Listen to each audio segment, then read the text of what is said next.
Okay guys, so here we're gonna walk you through sort of the plan to install a Tesla universal wall connector.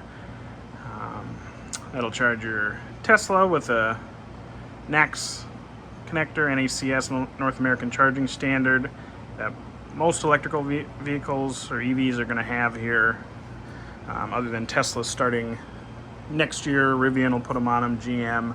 Pretty much all the manufacturers have agreed to switch from a CCS in the United States to NACS. But also the universal wall connector will also has basically an adapter that will allow you to charge your basically J1772, so all your other sort of electric cars in the United States as well. The reason I'm going with that one is because I have a Cybertruck Cyberbeast on order, and you need the universal wall connector to do the power share vehicle to home. Basically use this Cybertruck's 135 kilowatt hour battery as a home backup if your grid power goes out. And the regular Tesla wall connector does not have that capability built in. So there's a slight revision to the universal wall connector, so that's why we're going with that. Even though both charge your Tesla at the same rate. So it'll charge at, if you hook it up to a 60 amp service, 240 volt 60 amp service, can charge at a max according to NEC electrical code at 48 amps. I'm gonna have a reduction there for safety, so that's good. So here is my utility room, and as you can see, somewhat complicated electrical setup. Most people are probably just going to have one of these big boxes. So this is your typical circuit breaker or panel box. So with the 200 amp service coming into this one, 200 amps coming into this one, 200 amps into this one, and 200 amps into this one. These two, well, we'll talk about. So these two are basically on dual fuel. So these have the geothermal lower per kilowatt hour use, but you can only have, like it says here, you can only have certain things in here that are authorized by my co-op. The co-op says I can put a charger in here and then pay less per kilowatt hour to charge. So I think in the summer it's something like 9.2 cents per kilowatt hour versus 11.3 cents per kilowatt hour. And then in the winter, I think this goes up slightly to 10 cents per kilowatt hour and 12 cents per kilowatt hour. But most people are just going to have one panel. Most of the newer houses are going to have 200 amp service usually. Older, you might have 100 amp service, 150 amp service, or even less than that. And then I also have a sub panel that runs some other stuff, some more sub paneling stuff for the in-floor heat, and another part of that sub panel runs over to the in-ground indoor pool with another sub panel. So a little more complicated than your average, but essentially what we're going to do is put it in here so I pay less per kilowatt hour to charge. The only downside with this is it is, of course, so this whole panel, both of these panels here that are on the dual fuel, are basically subject to my electrical company turning them on or off when they want. So essentially, like in the summer, if it gets really, really hot and they have demand issues, they might decide to turn off the air conditioning that's run by the heat pumps, geothermal heat pump air conditioners, for some time in the afternoon. Usually that's sometime between like 2 and 6 in the afternoon.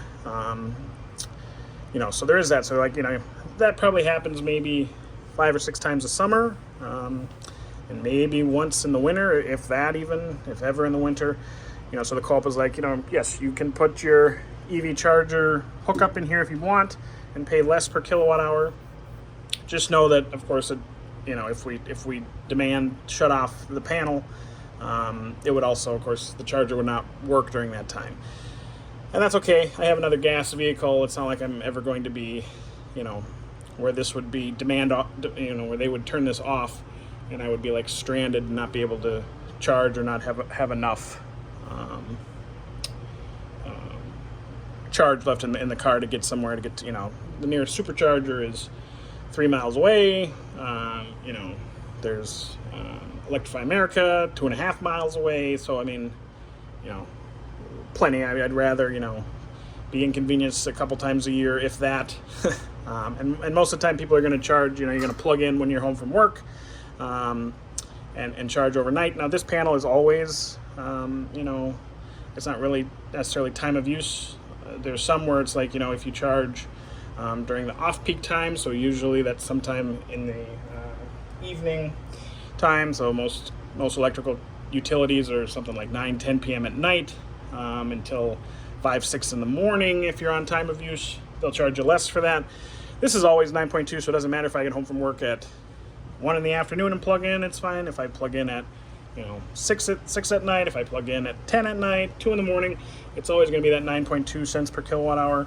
Now I can schedule the Tesla charger to basically, even if I get home from work and plug it in, if I don't want it to start charging until overnight, like if the grid is really overloaded and the utility is asking us to cut back on usage, something you could do, but I'm not restrained in the time when I can charge, other than when this is under load control. And like I said, that's just a handful of times a year, and usually during the peak summertime, in the afternoons when it's 100 degrees out, which is likely not when I'm going to absolutely need to charge my Teslas. So it's going to go in this panel. As you see, there's not much in this panel. Very, very open panel. So plenty of juice there. This one also doesn't have much. A little more full than that one, so probably going to put it in this box. My other, this is general use. You see, this is pretty full. Lots of small circuits, not a lot of big. There's one big one there for the oven and dryer, but so could you double stack these and get that in there? Yes. So just because your panel doesn't have room in here for another circuit breaker doesn't necessarily mean that you don't have enough. You basically need to talk to an electrician or do the calculation yourself of what is this and what is the load that you're going to be pulling at any time, at any one time, and does that exceed, of course, your max breaker. So it's not like you add these numbers up and say, well, this adds up to well over 200, how can you do this? Well, that would be assuming that you had all of these circuits running at the same time. Then your main breaker would trip because it's only allowing 200 amps of service into the whole panel. But of course, a lot of these are going to be less, right? So like this 100 amp service, that's the sub panel that goes to my indoor in-ground pool sub panel. So that's running the pool pump. So that does run a lot of the time. But other things, this top 15 amp circuit, right? This is like, my Christmas outlets for outside on the house. Office lights. Do have a Whirlpool tub. You're not like in the tub all the time. Your oven and dryer, if you're not cooking on your, oven and washing clothes all the time, that's not always going to be. A lot of these are, again, lights and outlets. So, even if you're just taking, phone charger or something like that plugged in, that's pulling much less than these 15 or 20 amps, right? It's pulling 1 or 2 amps maybe, and a light with an LED lamp or something, much, much less. If you plugged all these things into like blenders and tried to turn them all on at once and start everything, you would blow. But basically you have to do a load calculation to do that. So just because all these are occupied doesn't necessarily mean, so they make basically where you can double these up, so you can put 2 120 15 amp ones on in one knockout space. But again, if you're not totally familiar with that, talk to an electrician and make sure you're not overloading your panel to be safe. Again, I'm not an electrician. I do understand electricity fairly well, but talk to an electrician. Laws and regulations vary per jurisdiction.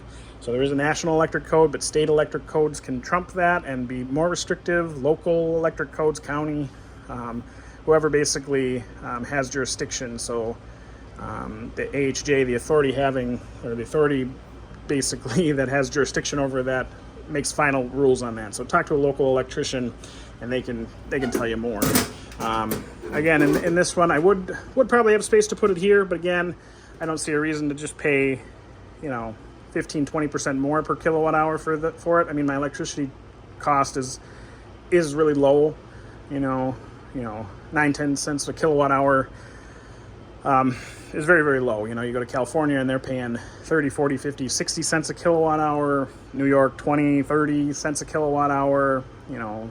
Texas, depending on what kind you're on, can be a lot more. Here in Wisconsin, we're lucky to have some pretty cheap electricity costs. Not the lowest. There are some places that pay, especially on like dual fuel or time of use, 5 or 4, 5, 6 cents a kilowatt hour. So, but still relatively cheap. So I could put it here. Don't see a reason to really do that. Like I said. So essentially what's going to happen, so you see these individual ones are typically going to be your 120 volt. And then basically where you double them up, you're going to get 240 volts. So like this 100 amp sub panel is 100 amp 240 volt line that is running out to the pool sub panel. And it's kind of ingenious the way that they design these power centers or circuit breaker panels, because basically, if I took this cover off, you would see from the street how it works in the United States. Typically on single phase residential power, you're going to have 2 lines coming in. So each main line is going to have 120 volts through it. And so basically, and then how this basically works is this worms its way back and forth, so that every other one is connected to the left line, and then another one to the right line. So basically, when you put like these double ones that are, like I said, is going to be 240 volt versus 120 volt single knockout. When you put that in there, you're basically connecting 120 volts on this line, and you're connecting 120 volts from this line, both not grounded together, but basically 108, I think it's 180 degrees from each other, basically, so that they don't basically cancel each other out, and that's how you get 240 volts. So kind of cool and ingenious. It's not like you're having to do some weird wiring and have 120 volt on 120 volt and run one set pigtail to this one and the other set to the right one, and then somehow connect those. Very, very nice how these are set up. But so yeah, now talking about the actual wiring itself that we're going to use. So I've gone back and forth. There's obviously lots of different types of wire you use. For the Tesla wall connector or universal wall connector, like many electrical things, it does specify specifically that you have to use copper conductors or copper wire, basically, not aluminum or aluminum clad. And that's for a few reasons. The aluminum can rust, can corrode, and cause issues. Aluminum also is not as great of a conductor as copper from a physics standpoint, mechanical physics standpoint, and so it's rated to less basically amperage for the same thickness of wire, right? So the thicker the wire, basically in general, the more current or amperage or ampacity that wire can carry. And of course, to be confusing, we use basically the thickness of the wire is measured usually in what we call gauge. So you maybe have heard of a 20 gauge wire, 12 gauge wire, 14 gauge wire, 10 gauge wire. And so the smaller the number, the actual thicker the cable. So, a 10 gauge wire is actually thicker than a 12 gauge wire, right? And a 20 gauge wire is much, much smaller. 22, 24 gauge gets really, really small. It's similar when you talk about gauges, like in shotgun gauge, right? A 12 gauge shotgun is a much bigger slug or cartridge than a 20 gauge shotgun or etc. So same sort of principle there. A little confusing, and you have to get used to that. So you can imagine, right? The thicker the cable, made out of the same material, is going to be able to carry more current safely. So you can look up in the NEC, the National Electrical Code, based on the type of cabling or wiring that you're going to run and what sort of load you're looking for. And it can get very confusing, but basically, like I said, to be able to get the maximum output, so that the Tesla wall connector or universal wall connector can charge at a maximum of 240 volts, 48 amp. Now, to get it to output 48 amp, you must connect it to a 60 amp circuit breaker. And that's basically, you basically have some overhead, basically a safety margin above that, to make sure that you're not going to blow anything. And it's usually it's 20%. So, 20% of 60 is 12, 60 minus 12, 48 amps. So that's how you get it. For other things, if you were installing like a NEMA 1450, which is an outlet, basically a 240 volt outlet, 14 in the NEMA code, so it responds to sort of the blade positioning or the blade orientation, and then 50 refers to 50 amp. If you were to do that and put a 50 amp circuit breaker in, that would only be able to output a maximum of 40 amps, not 50 amps. Again, 20% rule there of safety margin. 20% of 50 is 10. 50 minus 10 is 40, so you get the total maximum of 40 amps. NEMA 1450 has been around for obviously a long time. It's just a little tangent there. It's a plug that's sometimes used on dryers, although dryers tend to more so be 30 amp, but used in a lot of industrial equipment. So welders, by and large, big welders, other big machinery, big tools, sometimes table saws or planers, things like that, may hardwire or plug into those types of plugs. And a NEMA 1450 is great for at home. There are some downsides. Obviously, the Tesla charger has to be hardwired, and you're able to get, if you're able to put in a 60 amp service, you're able to get the maximum out of it, which is 40, like I said, 48 amps instead of just 40 amps on a NEMA 1450. And then some other, the NEMA 1450, outlet. In the new electric code, you basically have to have a ground fault, on the circuit breaker itself. So actually, I think there is one in one of these panels that actually has it. So here we do have one right here. So this one actually has one on it. This is for the master bedroom Whirlpool tub. So that one does have a little circuit breaker. So if there was a fault and the panel didn't shut off or the circuit breaker didn't trip, this would actually trip, basically, or this will trip first before all those things. As basically a fail-safe. So problem with that, going from buying a 50 amp, like if you're going to put in a NEMA 1450 outlet and get a charger like that, going from just a regular 50 amp circuit breaker, probably $25-$30, and you have to buy the one that's specific to your load center. So this is a Square D QOC or QO series. Very, very popular, probably the most popular panel on the market, really. Square D is probably one of the most popular panel manufacturers or load center, power center manufacturers. But anyway, $20-$30 for a 50 amp circuit breaker, maybe $35. You go and you want to buy a 50 amp, same circuit breaker, but has the ground fault circuit interrupter, a GFCI on it. Then you're looking more like $75, $80, $90.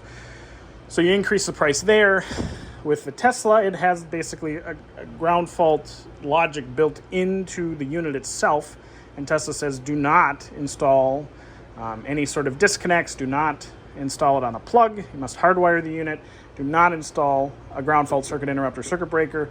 That's built in to the unit. So the Tesla charger is smart enough to be able to detect those faults and shut off safely without causing issues.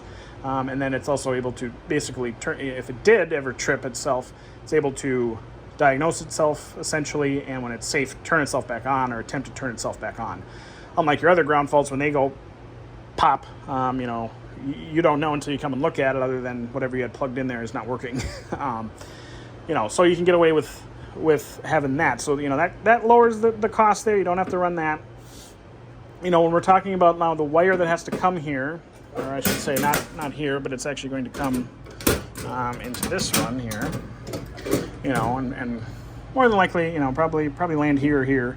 You sort of want to balance on both sides of these. So to run 60 amps,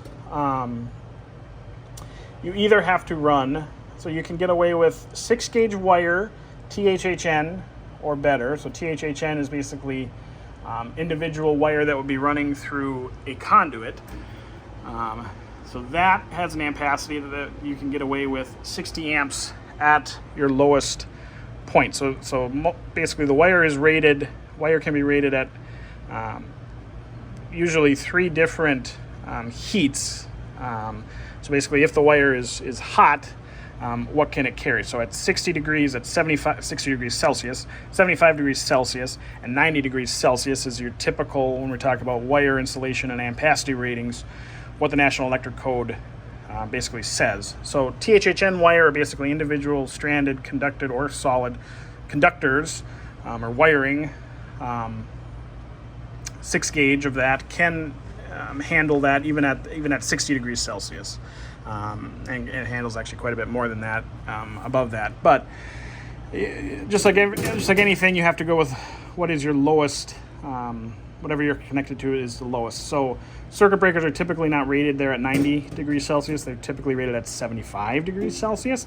So even if you looked and said, oh, well, I can get away with maybe 8-gauge wire at 90, well, even if your wire is rated at 90 degrees Celsius or the insulation on the wiring is rated to that, if your circuit breaker or anything in the chain from where you land the wire to whatever you're plugging in is not rated or is less of a rating than that, you have to default to the lowest rating. So you wouldn't be able to use a 90 degrees Celsius rating, you'd have to use 75 because that's what your circuit breaker is rated at. But anyway, so for THHN that gets run in conduit, so either rigid conduit like this, or EMT, or rigid threaded conduit, or flexible metal or flexible non-metallic conduit. You can run that through that. That insulation is going to be rated, and you'd be fine with 6-gauge wire. If you want to use a traditional, like these wires up here that you see in a lot in residential indoor wiring, so there we go. See these yellow and orange and black, and now let's say like the yellow and orange at least. That is what's called from a company called Romex, which is actually a brand name, but it's just like Kleenex became tissue. Basically, it's called NM, or NM wire. Basically, would be the generic. Most people you're going to refer to that as Romex. Now that is basically 2, 3, 4 conductors, or basically wires plus a ground, bound in that PVC or rubber sheathing, and those conductors typically don't have individual markings on them. So the wire inside of them, even though that insulation is going to look the same, if you were to cut that open, if you were to cut open that yellow or orange sheathing and look at the conductors, you'd say, well, this is the same. If you had 6-2 Romex, which basically means you have 2, so 6, the first number in Romex, 6 is going to refer to the gauge of the wire, then you're going to have a slash, and 2 would be how many conductors or how many wires are in there plus a ground. So 6-2 Romex, you're going to have 2 6-gauge wires plus probably an 8-gauge grounding wire in there. 10-3 Romex, you're going to have 10-gauge wire, 3 of those wires in there, and 1 usually smaller 12-gauge, 12 or 14-gauge ground. But anyway, you're going to say, oh, this is the same as THHN wire, it's just already in a little sheath and I don't have to run conduit. Well, unfortunately, no, it's not. So those individual wires are usually not stamped with the actual insulation rating on it. And it's going to look the same, but it's not, from the manufacturer, not UL listed to have those standards. So the NM wire itself, the bundle, has a rating on it, and you have to keep it basically in that bundle until wherever you terminate that wire. Usually, there's, I guess, a couple of NM wires or NMB wires that sometimes do have THHN markings on them, although that's usually not the case. And a lot of people will get that wrong, and if an electrical inspector were ever to look at that, you would technically fail the inspection for that, because it's not allowed. unfortunately. And you know, the reasoning that I've gathered from reading a lot of stuff online is basically, you know, the wires are in that Romex are tightly connected, and they don't have, unlike when you're running it through conduit, you can only run so many wires through here. That's another rule, basically, how much fill you can have in here, and that's also spelled out in the electrical code. There's going to be airspace and ability for the wires to sort of be a little separated and dissipate heat, and so that's why those are rated to what they are. In the MB or the Romex wiring, those are not. Those are tightly clamped basically together, and they're not able to disperse that heat, and that's why they are rated for less. So we would not be able to use, if I used 6.2 or if I use basically 6 gauge THHN wire or 6.2 flexible metal conduit. The wiring that goes through flexible metal conduit you can buy, or it's called MC cable or metallic clad cable. That is going to, by and large, be stamped or marked, you know, every 6-12 inches with that same type of rating as the THHN. Basically, metal clad is basically metal clad. So I'll show you actually what a metal clad is. So this is metal clad right here. So this is going to be rigid conduit. So you know, it's a rigid piping. This is going to be flexible. See, it moves, and this is what we call metal clad. So you can buy it like this. You can buy flexible metal conduit that doesn't have any wires in it. You can buy metal clad that already has the wires run through it. But the wires that are going to be going through here are going to typically be, if you buy it with the wiring already in it, and it's called MC cable or armored cable or metal clad cable, and it has this galvanized or stainless backing or outside sheathing, that's going to be THHN stamped, certified, UL listed wire or conductor. So for that, we would actually be able to use, like I said, you could buy MC metal clad 6.2, because for the Tesla charger you only need 2. It does not need a neutral. It basically needs load 1, load 2, so hot 1 and 2, and then a ground. You know, it basically it generates a neutral by itself. So you get away with a little less wiring there.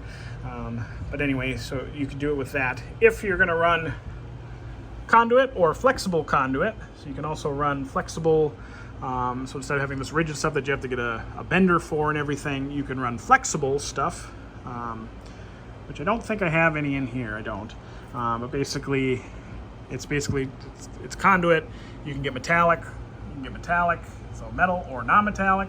Non-metallic tends to be like water type connections if you're running it outdoors or need it, you know, in water type where it's going to get wet, things like that. But that's flexible, so you know you can sort of just lay that up there, and it's much easier to work with. Similar to that flexible metal conduit there, that armored MC cable. It could be very, very kind of similar. That's metallic version. I don't have any non-metallic in this room. So you could do that. Now, actually what we're going to do, because I talked to the electrician, and I thought about doing this wiring myself, but the electrician actually came in quite cheap. You know, for his labor, and the materials are basically very similar to the cost that I could find to do it. You know, he found some 4.3 Romex. I don't think anyone really makes a 4.2 Romex, but they make a 4.3 Romex, so we're going even thicker cable. And like I said, we wouldn't be able to use 6.2 or 6.3 Romex because it's not rated to a high enough amperage. So we would not be able to put it on a 60 amp circuit breaker and get 48 amps out of the Tesla universal wall connector. You'd only be able to put it on a 50 amp breaker. And the Tesla wall connector can handle that. You basically, when you go through and provision it, or your electrician goes through and provisions it, it asks, what am I hooked up to? So how much should I be drawing? You know, maximum current draw. You know, and it'll go all the way down to, you know, theoretically you could buy a Tesla wall connector and just hook it up to a 120 volt 15 or 20 amp service if you really wanted. I mean, you know, that would be probably pretty idiotic, you know, or a waste of money for the wall connector, but you know, it can do that, and it can ramp all the way down there. So, you know, you would have to tell it, well, no, we can only put it on a 50 amp circuit breaker, and it would say, okay, well, you got a 50 amp circuit breaker, we're only going to give you 40 amps. And of course, that's already built into the Tesla software. It's not going to let you overdo that. So now to go to Romex, he didn't want to run, he said, well, I think I can get the Romex cheap, or pretty cheaper, then I don't have to worry about running, flexible metal conduit or MC, or any of that. We can just run Romex inside here, out to the garage is where it's going, but we can't use, like I said, because it's not rated as much as THHN wire. The Romex is not rated as much as THHN that would be inside of here, unlike that Romex, that yellow and orange. Have to upsize your conductors. So instead of going with 6 gauge, we have to go with 4 gauge. I don't really think they make, like I said, a 4.2 that only has 2 conductors, even though that's all we need. He was able to source 4.3 for pretty cheap. And there's nothing wrong with that. Basically, we'll just cap that extra connector or conductor, that extra wire that's running through there that's usually used for neutral, both here where we land in the box and out in the Tesla charger, and just don't use that piece of copper. But so that's what we're going to do. That makes it simple here. I have these that run into the panel, so you can see a lot of Romex coming in. So basically the Romex will come in, strip the wire here, strip the wire inside here, connect it up here. It's going to run through this ceiling on top of these joists, like all these other bundles of Romex you see on the other side of this wall. So like I said, this is my utility, room. Right on the other side of this wall, right from about here, is where the garage starts. And the other side of this wall would be the common wall with the back of the garage, basically. So I'm going to run it up through this ceiling, over these joists, run it over into this ceiling. That goes down about 8 feet, and then it's going to pop out. It's going to pop out back there. It's going to pop out penetrate basically the wall into the garage, and then we will pick this video up out in the garage, where I will show you where the wall connector is going to go and give you a little more orientation. So I know that's a lot of information. If you have questions, there's obviously lots more videos on all of these topics. I tried to just give you a little bit of a run through of everything that's going through my mind.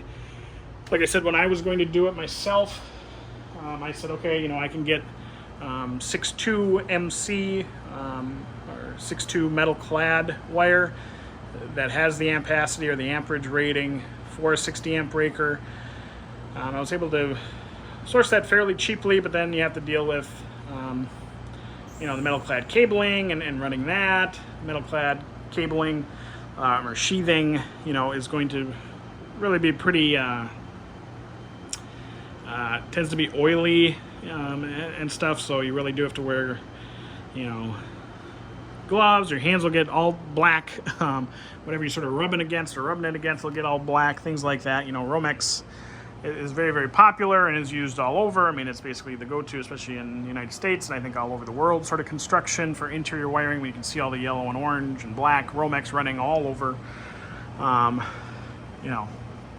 cabling, is obviously okay to basically just lay in the joists if it's supported. You don't have to encase it or anything like that. Unlike, THHN wire, which would have to go, like I said, in some sort of conduit. So whether that's EMT or rigid or metal clad or flexible, flexible metallic, flexible non-metallic, whatever, you have to run the conduit. The metal clad already has a conduit on it, so that's kind of nice. But there was some other issues with when we penetrate the wall and then going up, how to make that turn up the wall 90 degrees with that thick metal clad cabling and things like that. That would just make it a little more complicated than just running the Romex out to a junction box through the penetration and then running up with some 1-inch EMT and landing in the Tesla charger. So we will now go up here and I'll show you the garage.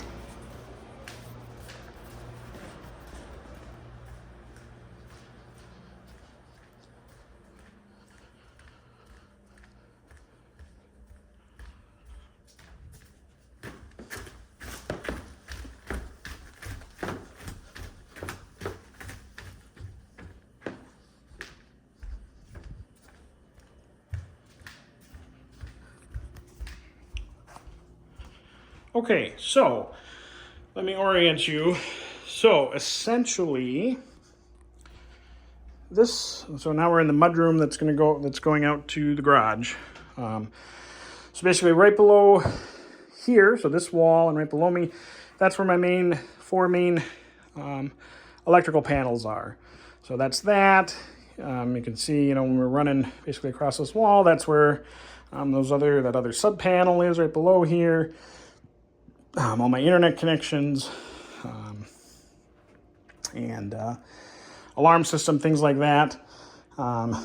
Basically, right about here is right where that wall goes down, where it sort of disappears, and we're going to have to run the cabling up over that ceiling and then go out. So I will show you coming out into the garage. So basically, we come out to the garage and turn around. So again, right below here, and there you can see the actual 200 amp services that go down into that garage, or go down into the utility room. So they're going to go down and poke right through that wall. So basically, the 4 electrical main panels are right there. So basically, that NM Romex wire is going to be running in this ceiling joist right behind this wall. I'm just going to turn on the garage light here, right behind this wall. And so it's going to run all the way here. Here's that ceiling joist, or here's a ceiling that's now enclosed downstairs like I was showing you. It's going to come over here, and basically we're going to pop through right here on this side wall. So essentially, it's a three-car garage. We have the Tesla Model Y Performance, Tesla Cyber Beast. Cybertruck is coming, hopefully sometime in September, October. So we're going to have 2. Also still have my Porsche Macan Turbo there, but so essentially in looking at the garage, it was, one, what's the easiest and cheapest place to put the charger, because the biggest cost is going to be that big, thick copper cabling conductors. I mean, those are, and you're looking at, a 4-gauge wire is probably $1.50, $1.50 or more per foot, per foot. So for the Tesla one, you need 2. So, for this run, basically from here down to the panel is about 25 feet, plus drop down from the ceiling, and plus, so you're looking at probably about 32, 35-ish feet probably of total cabling, maybe up to 40, something like that. So you're looking at, even if you're at $1 a foot there, you're at $1 a foot, you need 2 of them, so you're looking at, there I guess is $80. Probably need a little bit more than that. You always have a little bit extra. Your electrician is usually going to have these on spools in case they do need more, so you don't have to splice. You're looking at, 100, plus you need a ground wire for another probably $25, $30. In my case, that Romex has that 3rd conductor. So you're looking at, well over $100 in just cabling to do this simple. If I wanted to say, well, I don't want it here, I want the cabling, back over here. If I park the Cybertruck and I pull in straight, and I wanted to charge the Cybertruck, on Teslas, the charging ports, like you see, are on the rear driver's side in the United States. Say, oh, we'll put the Tesla wall connector right here, and I just have a little loop to plug it in. Well, okay, but now you're adding, your panel is over in that corner. You have to one wiring either out and run an exposed conduit all the way over here, or up or down, or through the wall. You're looking at, probably tripling the actual, amount of actual wire that you're using. You also have to remember and look at your tables for voltage loss. So once you start getting over, 70, 100, 75, 100, 150 feet with these things, you start dropping or getting voltage loss, or basically losses in the ability for that cable to carry the current that you need. Now, running 4-gauge would be fine, even on super long, probably even super long, 200-foot run or even more. With 4-gauge would be fine to run a 60 amp service, because 4-gauge wire you can sometimes run, for big sub panels and things like that. So, I'm not worried about that here, but I'm just saying if you were even trying to get away with running 6-gauge in conduit, or 6-gauge metal clad, something like that, and you started wanting to, have the charger way over here, and you don't have any high voltage wiring going there, it starts getting expensive, or back here or something like that. And so here's where where I thought this is probably the best place to put it. We sort of have this already little divot that makes the garage even deeper than it already is. It's a very deep garage. I mean, you see, Model Y, sort of a huge walkway through in front of the car, still a huge walkway behind the car before I get to my actual garage door. And then the third garage stall, is even another 6 feet deeper even. So Cybertruck, more than likely is going to go into this biggest stall here, more than likely, backed in. And I could back in the Model Y as well, but basically backed in this one. And so from here, 24 feet, so the Tesla wall connector, universal wall connector, has a 24-foot cord on it. So 24 feet from here gets me basically all the way to that garage door. So even if I park here, I'm able to park like this and not have to back in, and can charge the Model Y if I decide to back in. If I decide to back in, it's also simple to get over there and, basically plug in right here. That's very short distance to where it's going to be. And then if I back in the Cybertruck here, if I back in the Cybertruck here, that's also a short distance. So this is probably the best place to put it. And it also makes it pretty convenient to come out right here. So basically from here, going straight along that wall is going to go up through that ceiling and straight back and then down 4 feet or whatever, 4 or 5 feet into that electrical panel.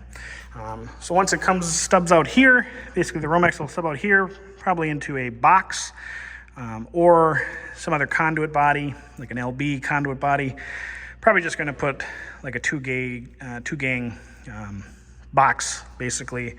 And then from there, transition from the Romex to 1-inch EMT, or electrical metal tubing, basically. And that'll run up the wall, and then the wall connector will go right here. Now, as you can see, sort of a dirty wall here from our vacuum, our central vac system. And so this was sitting, here's the wall bracket for it, this unit sitting right here. And so that didn't give a lot of space, for coming, basically we have to come out. There's studs here, so basically to pop, there's studs built up here. So to be able to pop out, get this up and looking nice, be able to fit the Tesla wall connector, be able to, put the cable, the cabling around it and stuff nicely. I'm gonna have to move this. I mean, that's a pretty simple thing.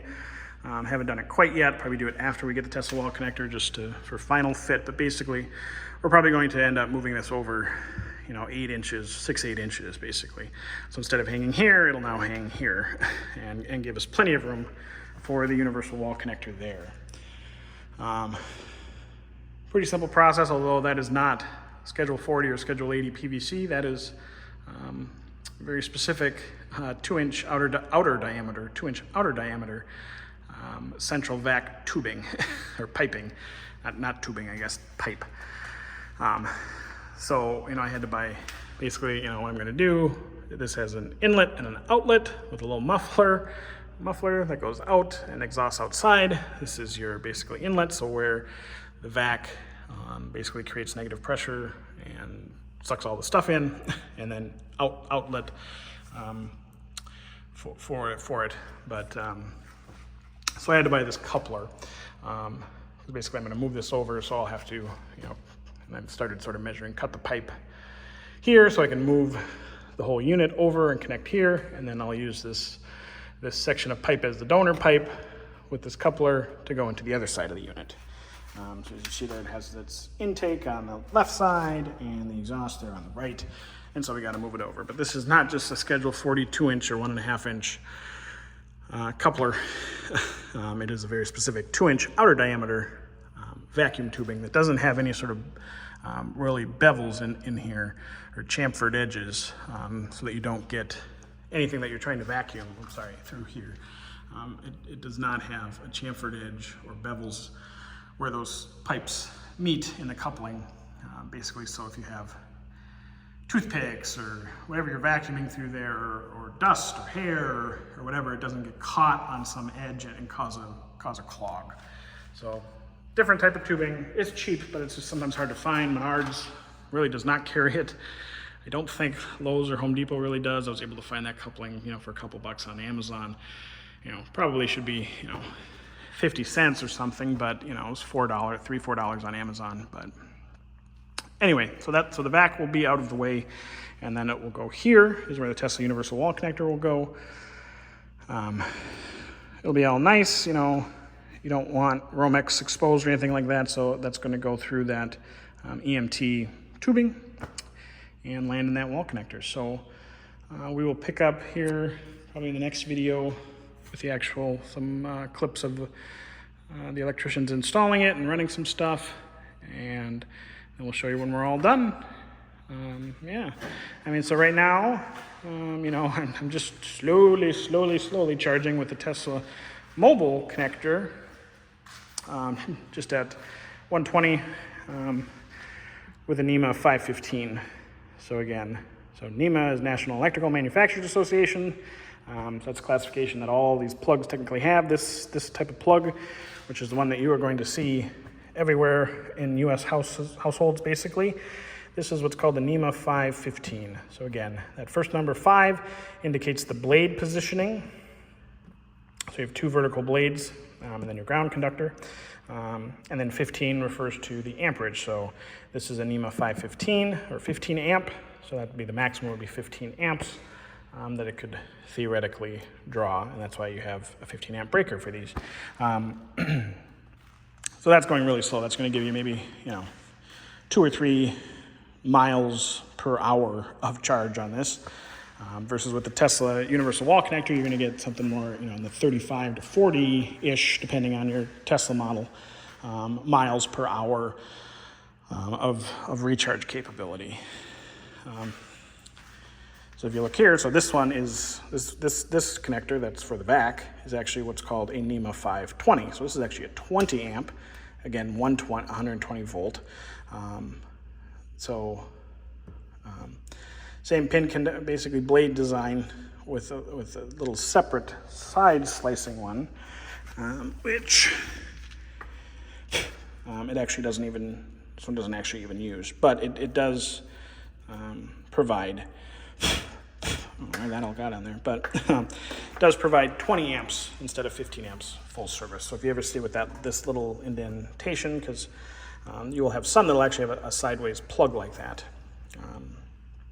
So this would be a NEMA 520 plug, a receptacle actually. In terms of, like I said, other thoughts, we could have just put a NEMA 1450 box here and ran wiring for that, and then got a different type. So either you could use, your Tesla mobile connector actually comes with, I'll show you here quick. So it comes with, and you can actually buy a bunch of different ones, but basically this allows you to change this end. So this comes with that NEMA 515. And it's brand new, don't have even a plate yet, but basically your universal or your mobile connector is going to come with, now that you have to buy it from Tesla instead of it being included with every car, it also comes with your NEMA 515, or North America 515, they call it, and your NEMA 1450. I can actually show you that. So basically, this is your NEMA 1450. So you basically have 2 hots in the ground, basically 2 hots, not a ground, 2 hots in a neutral, and then your grounding pin on top.